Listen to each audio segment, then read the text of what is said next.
রাজ্যের পড়ুয়াদের জন্য আগের সরকার কন্যাশ্রী ও সবুজ সাথী প্রকল্প চালু করেছিল। বিজেপি ক্ষমতায় আসার পর এই দুই স্কিমের নাম পরিবর্তন করে রাখা হচ্ছে কন্যা রত্ন ও সারথী। মুখ্যমন্ত্রী শুভেন্দু অধিকারী জানিয়েছেন, আগে প্রত্যেক বছর 14ই আগস্ট কন্যাশ্রী দিবস পালিত হতো। এবার কন্যা রত্ন দিবস হিসেবেই উদযাপিত হবে দিনটি।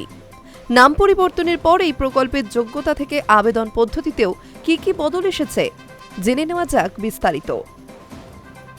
কন্যারত্ন স্কিমের খুঁটিনাটি। 2013 সালে রাজ্যের প্রাক্তন মুখ্যমন্ত্রী মমতা বন্দ্যোপাধ্যায় কন্যাশ্রী প্রকল্পের সূচনা করেছিলেন।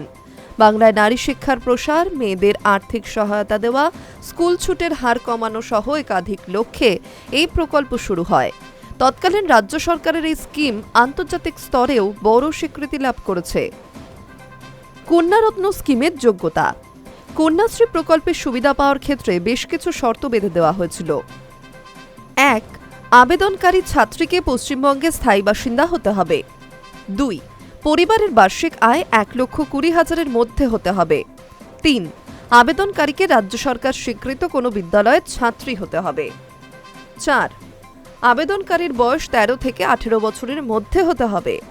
K2 ক্যাটাগরির ক্ষেত্রে বয়স 18 বছরের বেশি হতে হবে। 5. এককালীন 25,000 টাকার আর্থিক সহায়তার জন্য ছাত্রীকে অবিবাহিত হতে হবে ও বয়সসীমা 18 থেকে 19 বছরের মধ্যেই থাকতে হবে।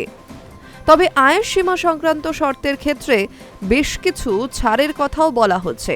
কোনো ছাত্রীর মা বাবা দুজনের মৃত্যু হলে আবেদনকারী ছাত্রী জুভেনাইল জাস্টিস হোমের আবাসিক হলে, কোনো ছাত্রী 40% অথবা তার বেশি শারীরিকভাবে বেশি ক্ষমতা সম্পন্ন হলে আয়ের ঊর্ধ্বসীমা প্রযোজ্য নয়।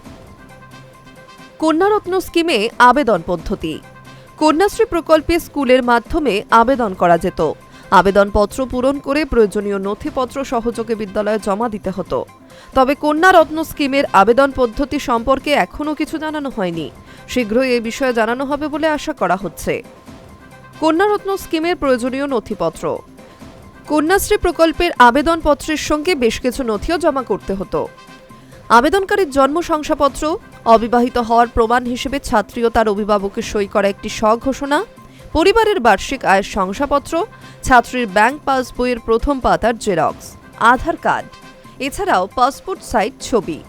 এছাড়া আবেদনকারীর মা বাবার মৃত্যু হয়ে থাকলে তাদের মৃত্যুর শংসাপত্র, আবেদনকারী বিশেষভাবে সক্ষম হলে সেই সংক্রান্ত শংসাপত্র জমা করতে হতো।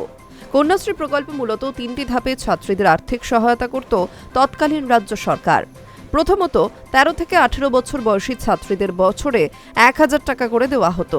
দ্বিতীয়ত, ছাত্রীর 18 বছর পূর্ণ হলে ও সে অবিবাহিতা থাকলে এককালীন 25,000 টাকা মিলত। তৃতীয়ত, বিশ্ববিদ্যালয় স্নাতকোত্তর স্তরের কলা ও বিজ্ঞান বিভাগের ছাত্রীদের জন্য এই প্রকল্পে বিশেষ সহায়তার ব্যবস্থা ছিল। তৃণমূল আমলের কন্যাশ্রী প্রকল্পের নাম বদল করে কন্যারত্ন করেছে বিজেপি সরকার। রাজ্য স্পষ্ট জানিয়েছে, এই প্রকল্প আরও সুসংগঠিতভাবে রাজ্য জুড়ে পরিচালিত হবে। তবে স্কিমের যোগ্যতা থেকে আবেদন পদ্ধতিতে কোনো বদল আসবে কিনা তা রাজ্য সরকারের ঘোষণা বা বিজ্ঞপ্তির পরেই স্পষ্ট হবে। High news network.